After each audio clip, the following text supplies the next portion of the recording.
ایک صحابی نے دوسرے صحابی کو ڈانٹنا شروع کیا مسجد نبوی میں. آپ نے گھر سے باہر سر نکالا اور فرمایا یہ کیا ہو رہا ہے؟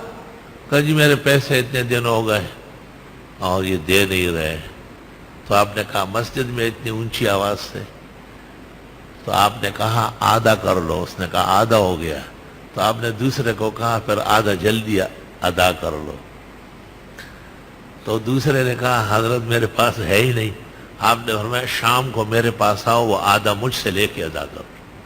اللہم صلی وسلم علی النبی. اور وہ ایک آدمی جو آیا کہا اللہ نے آپ کو بہت مال دیا ہے, مجھے بھی دو. اور آپ کے ساتھ سختی فرمائی. آپ نے فرمایا اس وقت کچھ نہیں ہے, ہوتا تو مجھے بزدل اور بخیل نہ پاتے. انبیاء بزدل اور بخیل نہیں ہوتے. وہ چلا گیا. کچھ دنوں بعد وہ پھر آیا. آپ مسکرائے اور فرمایا یہ جو پہاڑ کے نیچے اونٹ چر رہے ہیں نا یہ سارے لے جاؤ. سینکڑوں اونٹ چر رہے تھے, غنیمت میں آ گئے تھے. آپ نے کہا اب اللہ نے دے دیے ہیں, بے شک پھر پیغمبر ایسا دیتے جیسے کوئی اور نہیں دے سکتا.